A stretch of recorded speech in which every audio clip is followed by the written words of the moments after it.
Hindustan Institute of Technology and Science. Admission open for 2024-2025. Nilgiri மாவட்டம் மசனகுடி அருகே சுற்றுலா பயணிகள் சென்ற ஜீப்பை காட்டு யானை ஒன்று ஆக்ரோஷமாக விரட்டி சென்ற காட்சி வெளியாகியுள்ளது. அதனை பார்க்கலாம்.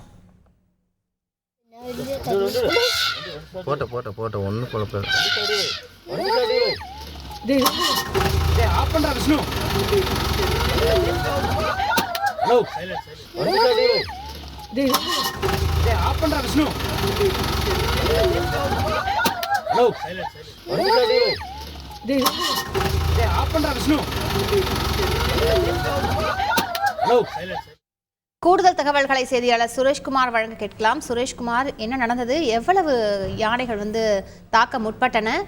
முழு விவரங்கள் என்ன சுரேஷ்குமார்? வணக்கம். நீலகிரி மாவட்டம் கூடலூரை அடுத்துள்ள முதுமலை புலிகள் காப்பகம் தற்பொழுது கடுமையான வறட்சி ஏற்பட்டு யானைகள் போன்ற வனவிலங்குகளுக்கு உணவு மற்றும் தண்ணீர் தட்டுப்பாடு ஏற்பட்டுள்ளது.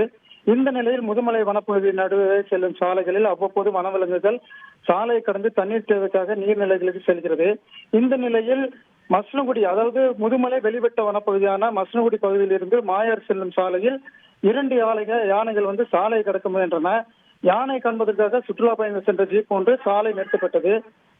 ஜீப்பை பார்த்ததும் அந்த யானைகள் கோபம் அடைந்து ஆக்ரோஷமாக தாக்க முயற்சித்தது. நல்வாய்ப்பாக ஜீப்பின் ஓட்டுநர் சாதுரியமாக இயக்கியதால் அசம்பாவிதம் தவிர்க்கப்பட்டது. இதனை அந்த வழியாக சென்ற வாகன ஓட்டி ஒருவர் எடுத்து ஒளிப்பதிவு காட்சி தற்பொழுது சமூக வலைதளங்கள் வைரலாகி வருகிறது. ஏற்கனவே உணவு தண்ணீர் இன்றி யானைகள் கடுமையாக பாதிக்கப்பட்டு ஆக்ரோஷமாக நடமாடி வரும் நிலையில் வனத்துறையினர் சாலைகளில் வாகனத்தை நிறுத்த வேண்டாம் என எச்சரித்தும் சிலர் இதுபோன்ற வாகனங்களை நிறுத்தி வருவது தொடர்கதையாக உள்ளது.